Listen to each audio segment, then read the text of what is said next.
LP Viesti on viettänyt ahkerasti aikaa punttisaleilla ja liikuntasaleilla ja valmistautunut sarjakauteen. Kari Raatikainen, päävalmentaja, millä tavalla kesä on mennyt? No, kesä on mennyt kyllä kovassa harjoittelussa. Ehkä pieniä muutoksia on tehty ja haettu vähän uusia ulottuvuuksia muiden lajien kautta. Eli ollaan vähän melottu ja suunnistettu ja muuta tämmöisiä tehty. Että pientä uudistumista on haettu ja kyllä keväällä kun kausi päättyi, niin tuli niin kuin itsellekin mieleen, että varmaan jonkunlaista pientä viilausta pitää tehdä ja olen tätä kautta lähdetty, että muutoksia joukkueen sisälle tehty harjoittelun suhteen. Muutoksia myöskin joukkueen nimilistassa, toki vanhoja tuttuja pelaajia useita, mutta myöskin monta uutta. Millä tavalla uudet pelaajat ovat mielestäsi päässeet joukkueeseen mukaan? No aivan loistavasti, että kyllähän semmoinen LP-viestin tekemisen kulttuuri vie mukanaan ja tietenkin menestys on tuonut sen, että tänne halutaan tulla, niin se on taannut sen, että tekemisen meininki on ollut kovaa ja asenne kunnossa. Jos tässä vaiheessa pitää arvioida sitä, millä tavalla LP Viesti lähtee puolustamaan Mestaruusliigan voittoa, niin oletko helpottuneen mieli vai huolestunut? No enemmän helpottuneen mieli, mutta urheilua onneksi, että siellä on kaikki mahdollista ja yhtään peliä ei ole vielä pelattu ja varsinkaan yhtään peliä voitettu vielä SM-liigassa.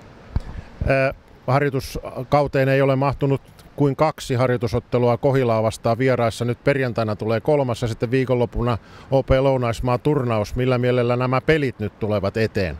No varmaan hyvin tärkeitä pelejä ja toivottavasti halu pelaajilla on kova tähän pelaamiseen ja kyllä me on rakennettu sellainen kilpailutilanne ja pyritään tämän viikonlopun aikana hakemaan niitä näyttöpaikkoja pelaajille ja sitä kautta katsomaan mikä se seitsikko on, millä lähdetään sarjaan ja valmistautumaan sen kovin kansainvälisiin peleihin.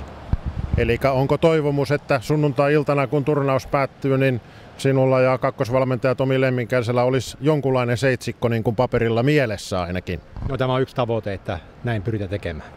Entäs tuo pelillinen tavoite turnauksessa? Turnausvoittoja on parilta vuodelta nyt peräkkäin, seko on edelleen tarkoitus jatkaa sitä linjaa?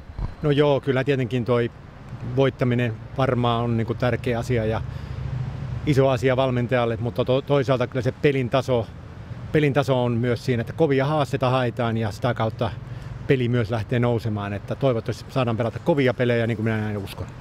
Entäs vastustajat, ketä sieltä nostaisit nyt tässä turnauksessa sellaisiksi suosikeiksi oman joukkueen lisäksi?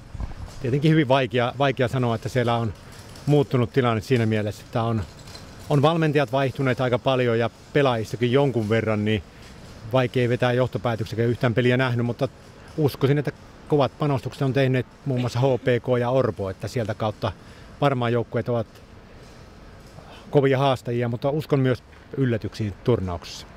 Eli viikonloppuna ensin perjantaina harjoitusottelu Kohilaa vastaan ja sitten lauantaina sunnuntaina toinen OP Lounaismaa turnaus.